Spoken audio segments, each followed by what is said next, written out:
Hello, this is David Gauke, Chair of Negations, and welcome to the latest in our Negotiating Government podcasts, where today we're going to be discussing geopolitics and what that means for government negotiations in a whole range of contexts. And I'm delighted that we are joined today by who better than Sir William Patey, former ambassador to Sudan, Iraq, Saudi Arabia, and Afghanistan. Quite a lot of geopolitical experience doing those roles. William, welcome. Thank you. It's great to be here. And let's kick off with why geopolitics shapes UK negotiations in a way that perhaps we haven't seen for some time. It feels like we've moved from a world where negotiations with government were fairly stable to one where geopolitics is a factor in that there's constantly shifting ground. Now, let's get the big picture here. William, what's changed? Yes, well, quite a lot has changed. I mean, the UK has been a country that has based its economic success on a globalized economy. We're free traders. We were in a huge single market for quite a long time. But that world has changed, not just the UK with Brexit, but the world we were in, which was a unipolar world, which was rather predictable. The United States was a dominant power. We had a rising China, Cold War had come to an end, and there was a degree of predictability to geopolitics. But we're now in a world of shifting sands, I would say, from my Middle East experience, where we're not quite sure where we are yet. We've got a different United States focused on tariffs, focused on its own economic stability. We've got a China that rivals the United States. We're not yet in the sort of bipolar world that we saw with the United States and Russia, but we're moving towards it. But there's quite a lot of space in between where things haven't settled down. You see it in Europe, the Russian invasion of Ukraine, Britain's negotiating its new relationship with the European Union and with other countries. In the Middle East, the global oil shock, you've got an Iran which has survived an attack by Israel and the United States. You've got different alliances coming up between Turkey, Egypt, Saudi Arabia, and Pakistan as a new emerging force in the area. And then you've got the UAE, United States, and Israel so just an example of how things are changing, how the global trading environment is changing, and how what were once very stable, predictable alliances are no longer stable and no longer predictable. So that is changing the calculations, not just of the British government, but of other governments with whom they deal. I think that's really helpful context, and let's apply that in a few specific areas to see how that makes a difference for businesses operating with the public sector in one way or the other, or who might be affected by a change of policy as a consequence of these shifting geopolitical sands. Let's start with the issue of protectionism. So as you were saying, William, this is a different world in terms of the approach to trade. We've moved away from the trend towards opening up of markets to much more instability now. And one of the consequences of that is when you start to hear politicians, senior ministers talking about buy British rhetoric in a way that we probably haven't heard for a very long time. When I was in the Treasury, talk of buy British would raise concerns because does that mean you're overpaying? Are you getting the best value for the taxpayer? But what does that actually mean for negotiations when there is this tilt towards buying British? Well, I think companies who are negotiating with the British government have to understand where the British government is coming from and what its calculations are, because any government purchaser always wants a value for money. I mean, that's a given. But in a world where economic security and access to reliable source of supplies, that has changed the landscape. I mean, Britain became a just-in-time economy. They bought the best and the quickest and they didn't build up stocks. That has changed. People can't rely on getting the goods just in time. They have to have access to reliable suppliers and at a reliable price. Now, anyone negotiating with the government is not just negotiating with them on price, but on these other considerations. What is the tariff on the inputs to this project or to this contract? Are they likely to change at short notice? Can I offer something to the government that will feed into their agenda of economic security, of building the British economy, of having a secure source of supply, or even situations that weren't so relevant 5-10 years ago, maintaining industrial production in this country that they might not have been so worried about before. They happily buy from America, happily buy from Europe. Now you want to have a steel industry. You won't have security of energy supplies. You want security of inputs to whatever you're contracting for or whatever you're building. So these considerations have become much more acute, whether you're in semiconductors or you're in pharmaceuticals or you're in the energy industry. There's a whole new range of geopolitical factors to take into account. So it's no longer just about, are we the cheapest? Are we the best? You've got to approach it with, how will this seem to the British government, given all the other things they're having to balance? Yeah, I think that's a really good point. And if I make a very negation point, we're always making the argument you've really got to understand what is going on in the head of your counterparty. And at the moment, thinking within government is going to change. We haven't specifically talked about defence, for example, but in a world where the UK government is thinking about its relationship with the European Union, where there can be concerns about the US as an ally in some circumstances. I don't want to go too far down that line, but you can see why very heavy reliance on the US is something that over time the government might want to move away from.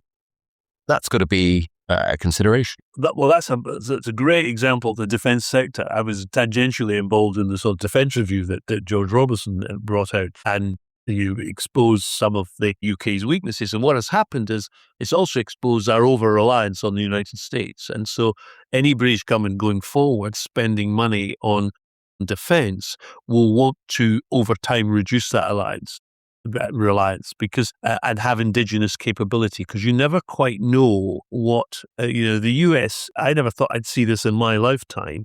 The US has clearly become a less reliable partner. I don't think it's just a Trump factor. I think we're seeing a trend here where the US is less inclined to get involved. It's a less reliable partner than it used to be. And that will be, the British government will be thinking that.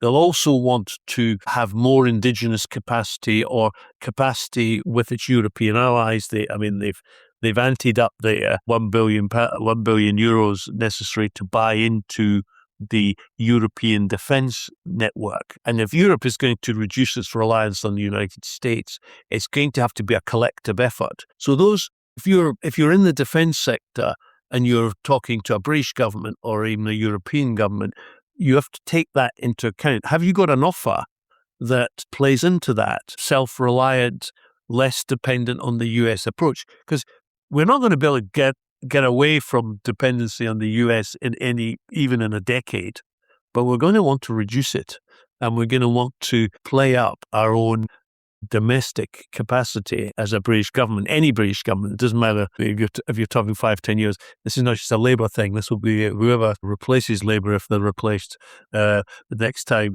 It's any British government is going to be thinking in these terms, because that's how the geopolitics is playing out.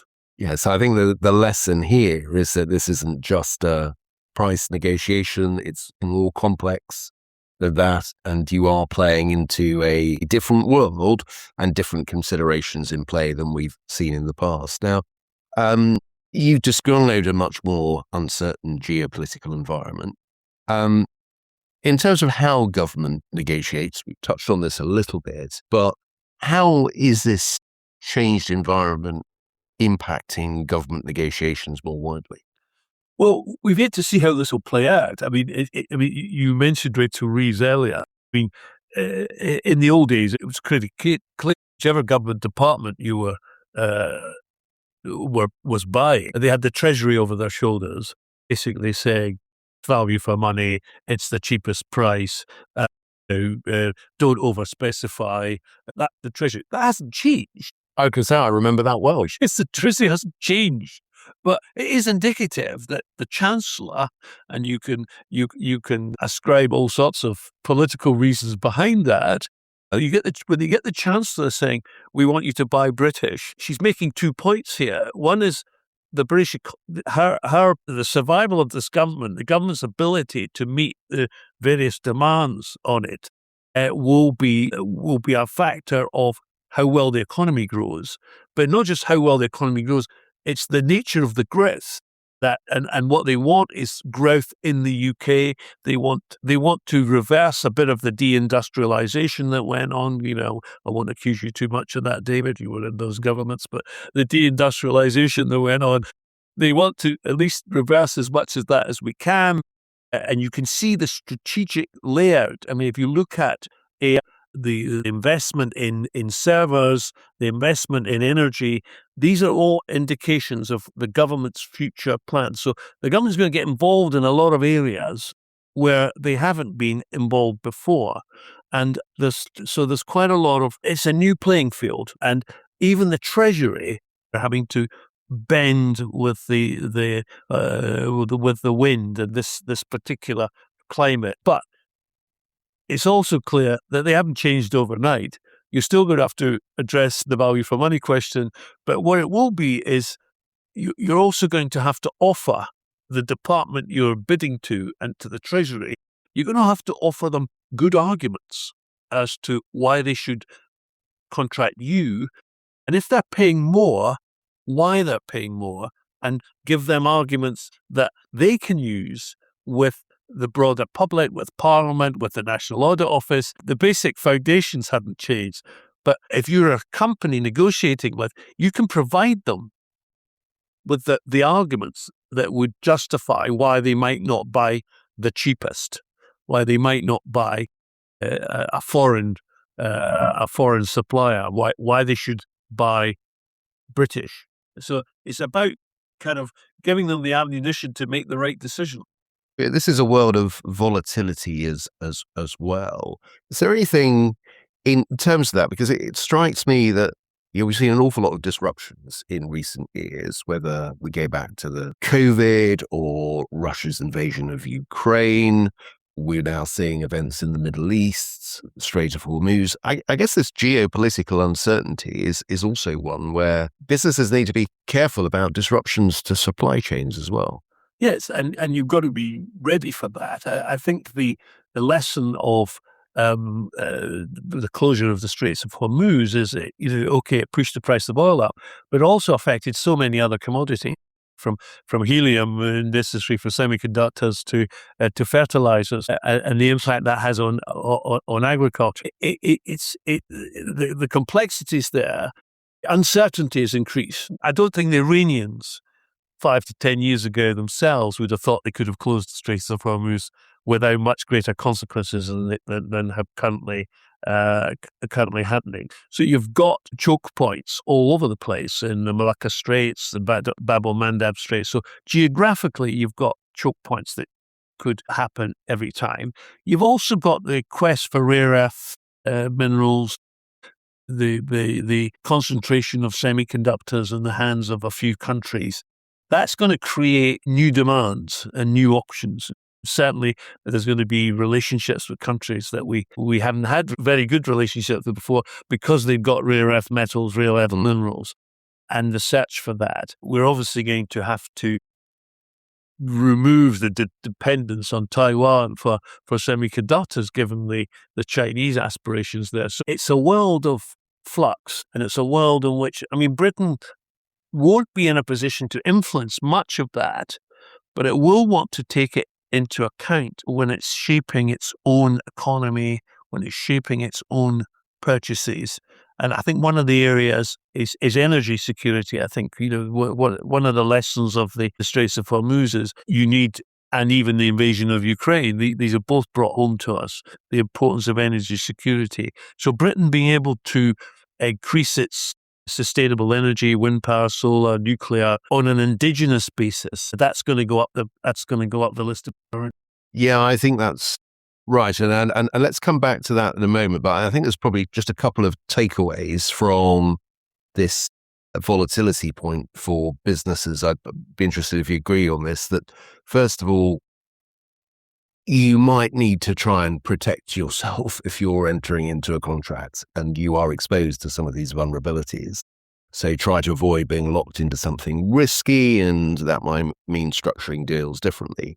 Second point is that if you're less exposed than perhaps your competitors, that's a helpful attribute. If you are less exposed to some of that international disruption than alternative goods or services, then that's something to bring into play in any negotiation. It makes you a much more attractive proposition. It means the government's taking less risky with you than they might be taking with somebody else, because understanding that, it gives you some negotiating heft. Understanding where your competitive advantage is. It won't always be a price or quality of the goods on offer. It could be on other things, as you say, about security of supply, a secure energy source, or these are other factors. And understanding them, and understanding that it will be important to the people you're trying to negotiate with is a key. It will be a key factor. So negotiations with government are no longer about the best price and the best quality. It's there's a whole bunch of other stuff. Yeah, no, absolutely right. Now I do want to come back to this point about energy that you raised, and we talked about that in the context of Strait of Hormuz and so on. But energy is a really interesting policy area at the moment, because there are clearly a lot of trade-offs here, and there are different competing objectives about net zero, for example, but what about short-term costs? Manufacturing industry in the UK pays a lot for energy at the moment. That's an increasingly big sort of political issue. So this is really an area of competing pressures. How does that play into negotiations? Well, I mean, for a start, it plays into everything this government, and I think any future government is thinking about. They're thinking about where is the future economy going to come? So we've got the biggest, the future economy seems to exist in Silicon Valley and in China, but the UK is the third largest investor in terms of AI and new technology. So the government is going to want to build on that. And that has implications for energy, because to run these servers, to run the quantum, computers that you need to be building gigawatts of new energy. And if you're going to adhere to anything close to net zero, you're going to have to do it in a way that is sustainable. There's going to be a huge investment in wind, solar, but nuclear as well, because when these need dedicated plants to fund them. And I think the British government is going to want to be in a position to offer to the Metas, the Googles, the OpenAIs of this world a secure base to position some of their capability. And that's going to be good for stability. It's going to mean that when Donald Trump wants to shut us off, he can't. And they'll have an interest. And you've also got to have a tax base. So you've got to have a tax base to fund this new economy. So energy is going to be absolutely critical in that. And I think it's also going to mean some compromises on the net zero. The net zero has always meant here, as far as policies, to no North Sea. North Sea oil and gas is not any great panacea. We've developed most of it. It's marginal, but it sends a signal. And I think you'll find, if you're in the energy business, the government might be a bit more receptive to licensing and development. But if you're negotiating with government over this, one of the key things that is going to be attractive to them is, when you're talking about energy and about energy supply, how it's compatible with our commitments to net zero, how it's sustainable. That's going to be a factor in it. So for instance, if you're Rolls-Royce and you're producing small nuclear units, the ability to do that indigenously in the UK with a secure supply line in a time scale that is attractive, that's going to be as attractive to government as how much it costs. Although it will always be how much it costs in the background. But so in that whole energy sector, we'll want to harness what Britain has to offer. If you're in that field and you can project your offer in those terms, it's going to be much more attractive. So it's really, if you possibly can, if you can reconcile those competing tensions on energy policy, then you're in a good position rather than forcing a choice. And once again, this is an area where it's not just about making a commercial choice. We're in the world of politics here, aren't you? I think the political choices have become much more difficult, much more complex, and much more relevant. There was a time when it used to be just about the price and does it meet the spec. And if it was the cheapest and met the spec, there was very little else that you could justify deviating from that. You would certainly never convince the Treasury to do that. But the world's got more complicated, and there are so many other factors in play that we've been discussing. And it will vary from industry to industry. So whether you're in the energy industry, the shipping industry, pharmaceuticals. I mean, look at pharmaceuticals. The idea of COVID taught us that you need to have control over vaccines because people get very nationalistic when it comes to the health of their citizens. So you can't afford for all your pharmaceuticals to be outsourced. I mean, Donald Trump's made this absolutely clear in terms of pricing, getting pharma to relocate to the US, reduce the prices.